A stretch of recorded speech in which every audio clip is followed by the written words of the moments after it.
Anish creation ಅಂತ ಅಂದರೆ ನಂಗೆ ತುಂಬ ಎಕ್ಸ್ಪೆಕ್ಟ್ ಇದ್ದೆ ಅವ್ರ ಬಗ್ಗೆ. ಅವ್ರು ನನಗೆ ಇನ್ಸ್ಟಾಗ್ರಾಮಲ್ಲಿ ಕಾಂಟ್ಯಾಕ್ಟ್ ಮಾಡಿದ್ದು, ಹಾಯ್ ನಿಮ್ಗೆ ಈ ಥರ ಎಲ್ಲ ಇಷ್ಟನಾ ಅಂತ. ಸೊ ನಾನು ಇಷ್ಟ ಅಂತ ಅಂದೆ. ಫಸ್ಟು ಅವ್ರ ಜೊತೆ ನಾನು ಶೂಟಿಂಗ್ ಮಾಡಿದ್ದು ಟಿಕ್ಕಿ ವಿಲೇಜಲ್ಲಿ, ಇಲ್ಲೇ ಹತ್ರನೇ ಅಲ್ವಾ. ಸೊ ಅವ್ರು ನೋಡಿದೆ, ತುಂಬ ಒಳ್ಳೆಯವರು. ಅವ್ರು ನಡ್ಕೊಳ್ಳೋ ರೀತಿ ಆಗ್ಬೋದು, ಮಾತಾಡೋ ವೇ ಆಗ್ಬೋದು, ನಂಗೆ ತುಂಬ ಇಷ್ಟ ಆಯಿತು. ಸೊ ನನ್ಗೆ ಅವ್ರ ಮೇಲೆ ತುಂಬ ನಂಬಿಕೆ ಇದೆ, ಲಾಟ್ ಆಫ್ ಟ್ರಸ್ಟ್. ಅವರಿಂದ ಏನು ಅಪರ್ಚುನಿಟಿ ಸಿಕ್ಕಿದೆ ನಿಮ್ಗೆ? ಆ್ಯಕ್ಚುಲಿ ಎಷ್ಟೊಂದು ಫೋಟೋಶೂಟ್ ಆಗ್ತಿದೆ.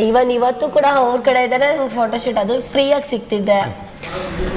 ಮತ್ತು ಅವ್ರು ನನಗೆ ಹೇಳ್ತಾ ಇರ್ತಾರೆ ಪ್ರೊಫೈಲ್ನ ಹೆಂಗೆ ಬಿಲ್ಡ್ ಮಾಡಬೇಕು ಇನ್ಸ್ಟಾಗ್ರಾಮಲ್ಲಿ, ಈ ಥರ ಫೋಟೋ ಹಾಕಿದ್ರೆ, ಈ ಥರ ರೆಸ್ಪಾನ್ಸ್ ಮಾಡಿದರೆ, ಇಷ್ಟು ಫಾಲೋವರ್ಸ್ ಇಟ್ಕೊಂಡಿದ್ಯಾ ನೀನು, ಇಷ್ಟು ದುಡ್ಡನ್ನ ನೀನು ಮಾಡ್ಕೊಬೋದು ಪ್ರಮೋಷನಲ್ಲಿ, ಸುಮ್ಮನೆ ವೇಸ್ಟ್ ಮಾಡಬೇಡ ಟೈಮ್ನ ಅಂತ ತುಂಬ ನನಗೆಲ್ಲ ಹೇಳ್ಕೊಟ್ಟಿದ್ದಾರೆ. ಸೊ ಅನೀಶ್ ಕ್ರಿಯೇಷನ್ಸ್ಗೆ ಮುಂದೆ ಬರುವಂಥ ಮಾಡೆಲ್ಸ್ ಎಲ್ಲರಿಗೂ ಏನು ಹೇಳಕ್ಕೆ ಇಷ್ಟಪಡ್ತೀರಾ? ಅದೇ ಅನೀಶ್ ಕ್ರಿಯೇಷನ್ಗಂತ ಮಾಡೆಲ್ಸ್ ಅಂತ ಬರೋರಿಗೆ ಇಷ್ಟಪಡ್ತೀನಿ, ಬನ್ನಿ ಫೋಟೋಶೂಟ್ ಮಾಡಿಸಿ, ಜೊತೇಲಿ ಇರಿ, ಚೆನ್ನಾಗಿ ಮಾಡಿ, ಜಗಳ ಅಂತೂ ಮಾಡಬೇಡಿ ಅವ್ರ ಜೊತೆ. ಅವ್ರು ತುಂಬ ಒಳ್ಳೆಯವರು, ಪಾಪ ಅವರು.